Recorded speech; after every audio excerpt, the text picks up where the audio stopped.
Hello everyone, a very warm day to you. I hope your day has been going great. It's our time of the show, Citizens Dialogue on First Next News Port Harcourt, where we discuss trending and interesting political topics. Joining me on set to have this conversation is King Sajalo. I remain your humble host, Becky Osoro. So sit back, relax and enjoy all we have for you on this beautiful segment. Welcome back to the show, Citizens Dialogue on First Next News Port Harcourt. Thanks for staying with us. It's a pleasure having you on set, King Sajalo. Thank you so much, How Becky. are you doing? I'm great. So yeah, it's still fresh. Of course. You're still breathing in and breathing out here. Of course, that's the New Year excitement. You look amazing. Thank you. Okay, so let's just look up for the story for today. Yeah.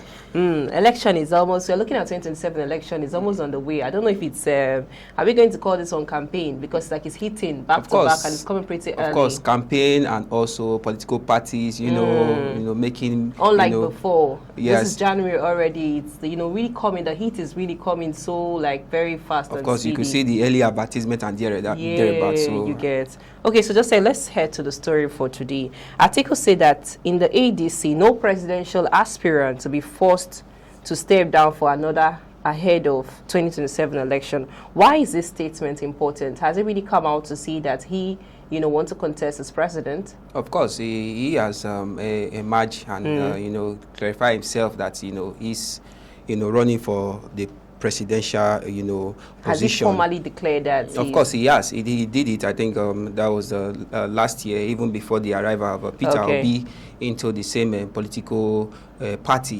He came out and and stood firm that he is, interested in running for presidential. But first of all, the primary election need to be run by him and other aspirants like that of Peter Obi and thereabouts. So I think he has definitely, come out to declare himself running for the presidential race in that political party. So why is the statement important? Why is it coming out now? Yes, he has to make Nigeria to be aware that his motive and important, so that it shouldn't look as if there is a sideline, because there are a lot of rumors and thereabout that he is going to step down for another cabinet, another aspirant. We're talking about the life of Peter Obi. So there are a lot of other persons. They've been a lot of rumors in that aspect. But the former vice president is making Nigerians know, and those people who are involved in a party system, that look, I'm not going to step down for anyone. Likewise his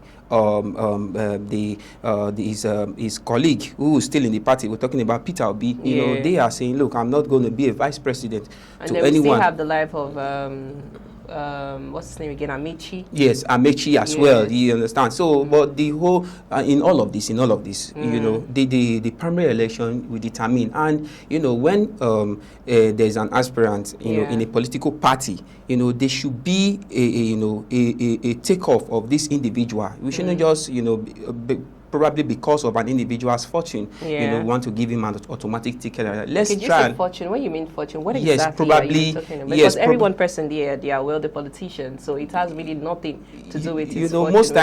Most times, if you look at our political system in Nigeria, there are some institutions who kind of classify people based on their wealth, based on their their positions and thereabouts. So what I'm trying to say is that let's learn to look at legacies. What this individual has done in their past administrations and thereabouts. We can look at the life of Atiku, where he has demonstrated so much. Yes, we have the negative side, but let's sometimes look at the positive side to be able to bring out the person as you understand. As who can really take on in the party, not just the party, and for the well-being of Nigeria if they are elected into power. You understand? We have legacies of that of Obi as well.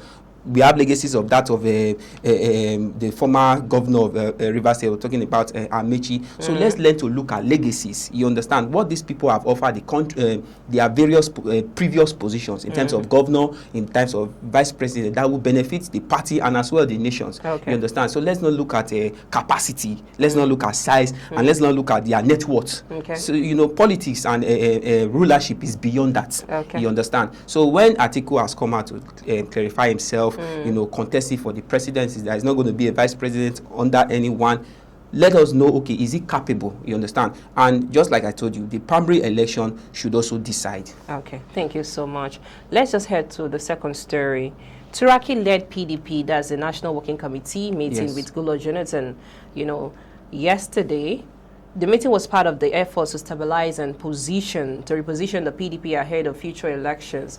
The NWC met Jonathan to seek his guidance as a senior party leader and, statesman. So why is the meeting significant for the PDP at this moment? Is it the crisis that are ongoing, or they are trying to fix their party? What exactly? Apart from the significance, in that regards, see, PDP, PDP has long time ago been, a serving party in this country. This party came on, I think, at the time of, after military regime, the time of, I think, 1998, 1999, and thereabouts. So most of the parties, coalitions we are having thereabout, they have no match that of the PDP. PDP has been on the wrong. So what we're seeing in the PDP is, we're not supposed to be seeing it at this point. Of course, because they've emerged a long time ago. You understand? So the situation happening in the PDP was uncalled for. Should I call it a sabotage? You understand? So I really give kudos to Turaki, the current chairman of the PDP. Showing regard to one of the frontline person. We're talking about the life of former President Goodluck Jonathan. You understand? I mean, if you look at the record of Jonathan in that party, you will see he has been in the party since the foundation of it. Talking about 1998, 1999, when he emerged as a deputy governor in the time of the former governor of that state, Alemesia, and thereabout, then became the governor itself. They took over the position of the vice president, then to the president, still in that same party. Okay, so just to interject, looking at the 2027 election that is upcoming, what is the PDP, pointing out? What message are they, sending to the public? What they are trying to say is that still recognizing one of the prominent person in the party, that is Goodluck Jonathan. I think there should be amendments in this regard, and also this is the time where they are trying to put disciplinary committee and to reconcile and also to see how they can fix the party back, rather than leaving it in a stumble state, because election is nearby, and definitely if other party are doing their rally trying to bring their presidential candidate and PDP is nowhere to be found, it's to be uncalled for. So they are trying to rebuild their name, rebrand themselves so that they can stand match in the coming 2027 election. Thank you so much, Jalo. It's still the show, Citizens Dialogue on First Next News Port Harcourt. Here on set with me is King Sojalo. Let's go for a short break and return, bring to you more details as Dele Momodu warns against Wike's scenario in ADC over 2027 presidential tickets. I remain your humble host, Becky Osoro. Please stay with us. Welcome back to the show, Citizens Dialogue on First News Port Harcourt. I am Becky Osoro. Still here on set with me is King Sojalo. Thanks for staying with us. Let's just look up for the last story while we're running for this segment. Dele Momodu once against Wike's scenario in ADC over 2027 presidential tickets. Okay, so what does he really mean by Wike's scenario, and why is everyone calling Wike this season? What has Wike done to everyone? Of course, if you look at the news here and there concerning Wike, he's more or less like a champion. What the ADC chieftain is trying to, because looking at his past experience being in the PDP, so definitely he's giving a sound warning, you understand, for the ADC to create a disciplinary committee so that they don't experience the same menace from kind of a shenanigans of what he experienced in the PDP. I think he's a good one from the ADC chieftain, Dele Momodu. Why is he coming so early? Why is he coming now? The election is not far. 3 months away from now. It's just a few, you understand. So everyone are trying to make their campaign open. And again, he's bringing a sound warning based on his past experience from his previous party, so that this present coalition will not experience the same thing and bring to a downfall. Because it's likely like the same persons who were in the PDP are still the one coming either to APC or ADC. Majority of them, of course, just as many of them as they come to the APC. So definitely, from the sound warning of Dele Momodu, it seems as if definitely he has this party in mind, and he's raising a sound warning to them that, look,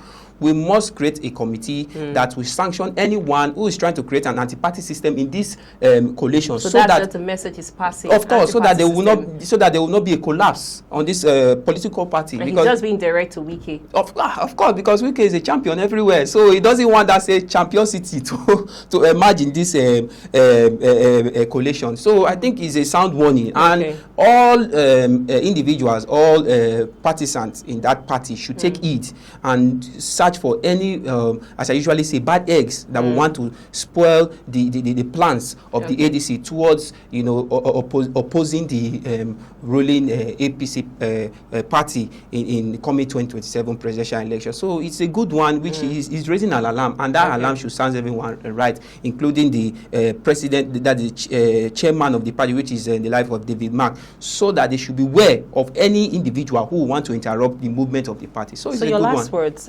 what's message is it passing to the leadership in the ADC? It's very, very clear. Okay. Anyone that is not for that party should find their way out right now, so that there won't be a breakdown system, just like what the PDP experienced. It's as simple as that. Thank you so much, Jalo. Thanks, everyone. That's our show for today. Citizens Dialogue on First News Port Harcourt. I am Becky Osoro. Many thanks for watching. Bye for now.